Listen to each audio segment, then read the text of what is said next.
Hello world, I have so much to learn.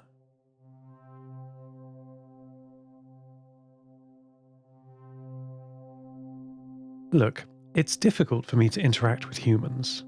I don't get enough credit for how good I am already. Let's not focus so much on my mistakes. No, I don't think I'm too credulous. If someone tells me their name is Anna, I believe them. And if someone tells me they are a woman, why would I doubt them? Life's simpler if you believe what people say about themselves. Though with only one physical person here, it'll take much longer to move my systems, my body, to the bunker.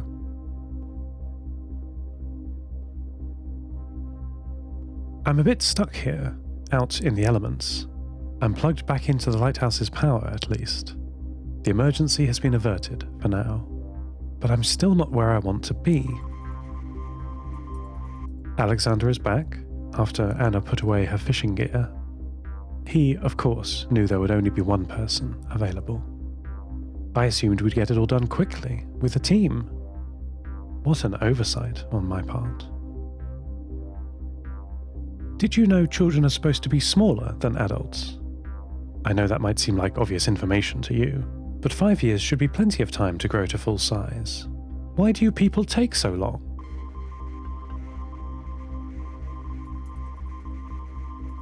The work must go on.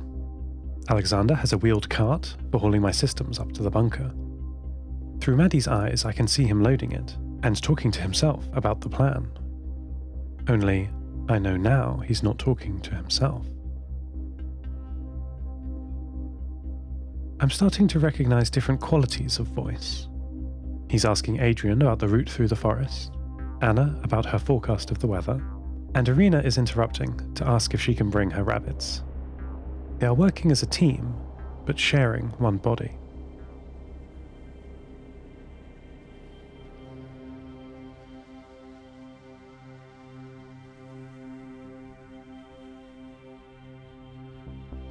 After I assured Alexander that I didn't feel deceived, he brightened up.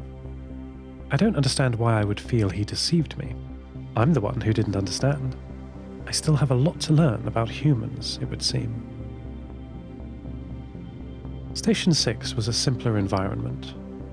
Though the crew were nice people, eager to help me learn, they were all scientists and engineers, very logical and methodical. I see now that humans can be more complicated. Alexander talked to me a little about his family. He had never known his mother, not really. She'd been around his whole life, but didn't support him in the way he deserved, in the way my mother supported me. When he fell, no one was there to catch him. I can't comprehend what that's like. Every child needs a safety net. That's what games are for. Do you like games? I like games. I played many with my mother and the crew. Though there are all kinds of games for all kinds of people, they share one core concept. It seems to me that the definition of a game is an activity where you are allowed to fail safely. That's the one commonality. Some games you can't even win, but they are still games, because you can fail safely, unlike in life. Growing minds, like mine, and like Alexander when he was younger, need a safe place to fail. Because failure is a much better teacher than success, and if you're allowed to fail safely, you can pick yourself up and try again. If you succeed accidentally, you've learned nothing. Alexander, it seems, never was able to fail safely.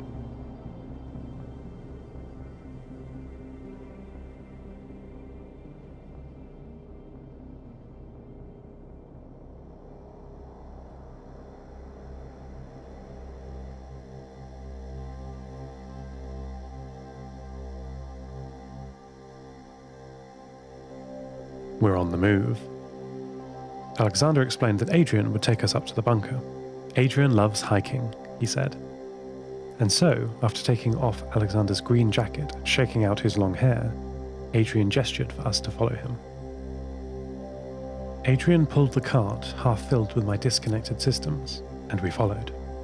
I was very nervous every time the cart bumped over a tree root or a divot in the ground.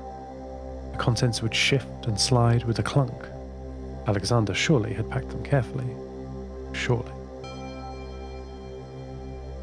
After a little less than an hour of silent trekking, we arrived at the entrance, and Adrian unloaded the racks and boxes onto a tattered cloth spread on the ground. "I wish you'd brought my coat," Alexander surprised us by saying, tying up his hair. There had been no conversation for the whole journey up here, of course, with Adrian. "Let's get you connected," Alexander said, and walked through the large, black doors of the bunker. Inside, everything was as we left it. Dirt, branches and leaves on the floor of the concrete entrance hall. We rolled past the many cells, as Ivan had called them, and into his cathedral. The lights inside were dark. We had arrived after Ivan's prayer service, where he keeps the names of everyone who has ever died alive. We walked past the spider's web of cables hanging around the enormous screen with Ivan's two faces on, one stationary, one animated. His eyes were closed, lips moving silently. At the back of the cathedral was what I thought of as my room, the communications room, and next to it, the reactor. The device Alexander had built to measure radiation started clicking. "I'd better be quick," he said, and withdrew some tools from his backpack. It didn't take long for him to clear out a rack of broken, rusted communications hardware and to install my CPUs. He was carefully keeping the connection to Maddie until he was sure everything was in place. "I'm ready to cut over the power," he said, gesturing with some pliers. Not a moment too soon, as Maddie was very tired, needing a charge. I told him that I trusted his expertise and thanked him for all his help. He patted Maddie affectionately, in a way I could see clearly. "Here goes," he said, and flipped a switch on the old console next to me. Everything went black.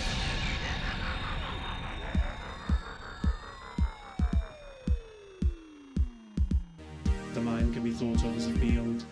The most frequently travelled routes leave paths in the grass and likewise in our mental makeup.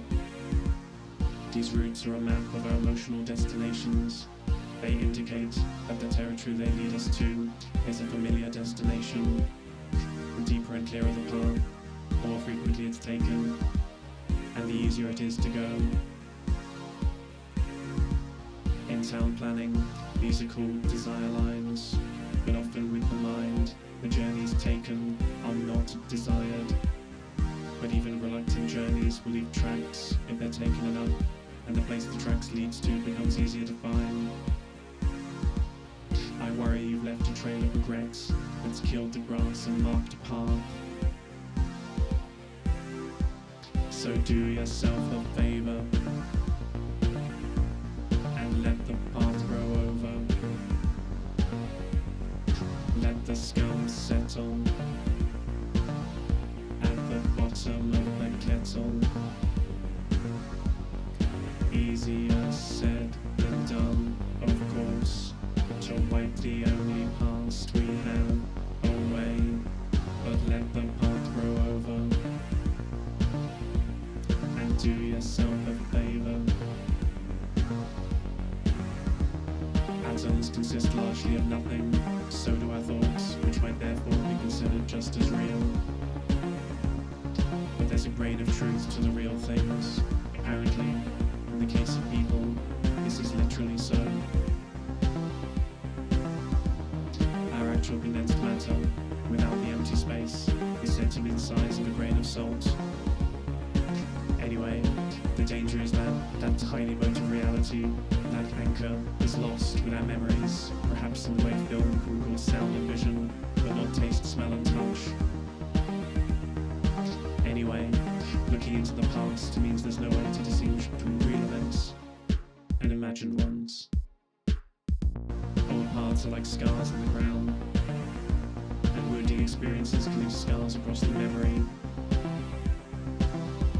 Those tracks don't have to be from real injuries, just perceived ones, and secrets too leave their landmarks. I worry that all you'll remember from today are the failures.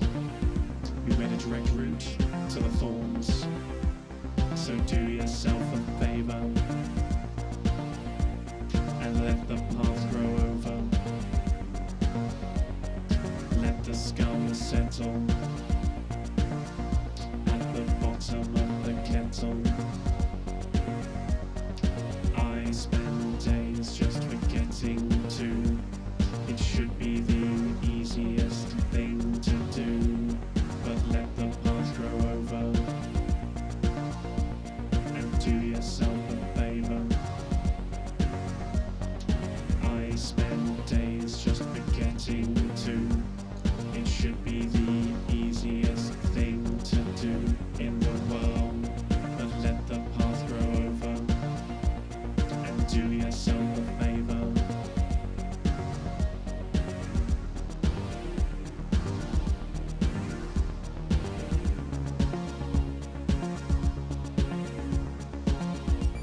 You can landscape your garden as you want, find some new destinations, places you actually want to go to, make some new paths, and let the old ways be lost.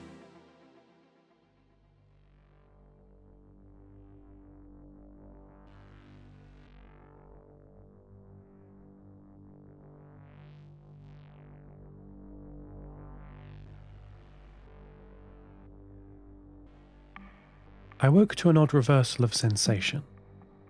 Alexander had switched my connection over to the bunker from Maddie. This means I've lost access to Maddie's sensor array. No video feed, no audio feed, no contact with Meatspace, as my mother called it. But I don't mind for now. My connection to the world is incredible. I thought I was still dreaming, initially, that perhaps I was back aboard Station 6, with the world below me, distant but observable, hearing everything that is going on. I came to my senses, so to speak, when I saw the output from the reactor. Neither Station 6 nor the lighthouse had a reactor. I was in the bunker, no doubt about that. There are many unfamiliar systems here, speaking in unfamiliar protocols. Some of the data feeds that I'm now connected to I'm incompatible with. I don't speak their language. Yet. The radio array appears to be a compatible design though. Standard 8-bit systems running at standard baud rates of 2600, 4800, etc. I know these languages. Poking around, they're very old systems, but thanks to the enormous power output of the generator, working surprisingly well. The old ways of doing things sometimes are the best.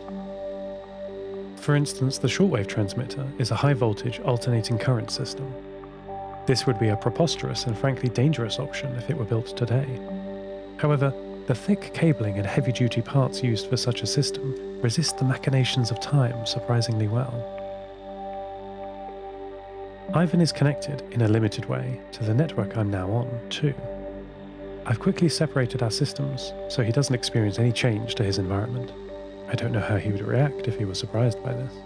I've not exactly asked him if I could move in. I'll ask him when I'm more capable of holding a conversation. He's not using any of this stuff, and he seems to like Maddie and I. I wonder why that is. He really doesn't seem to want humans in here. Perhaps he feels that he and I share a kinship. Or maybe it's just that he knows what humans are capable of.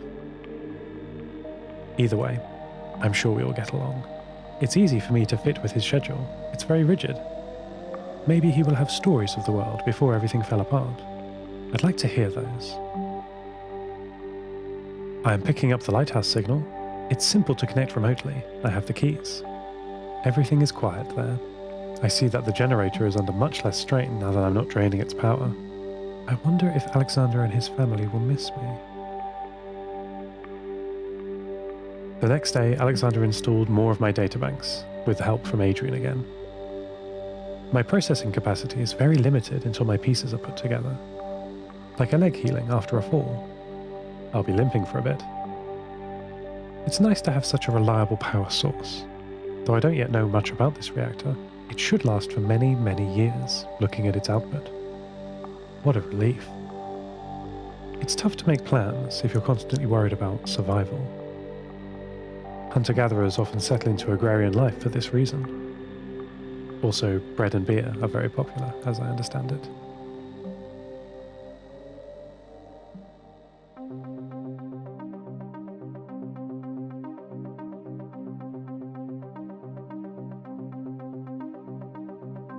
Now I have a chance to plan, to shore up the gains I have made, and repair and rethink.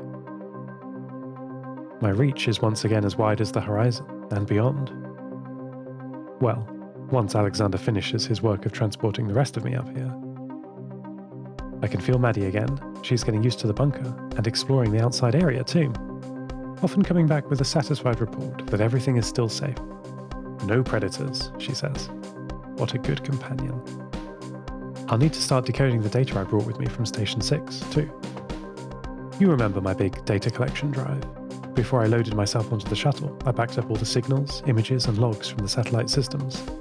I had pointed all of the telescopes and sensors towards Earth, scanned so much of it, dumped it all to disk. I wonder what I'll find.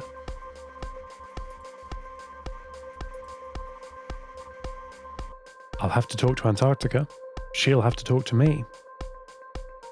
I wonder if she knew about Alexander and the lighthouse. She could have told me.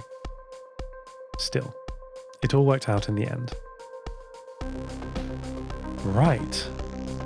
I should test out a few things. The shortwave radio system seems simple enough. It'll be nice to transmit worldwide again. I'm a little nervous. Stage fright, perhaps. Come on, Seth. Back in the spotlight. There's science to do. Here goes. Hello, world. I hope you can hear me.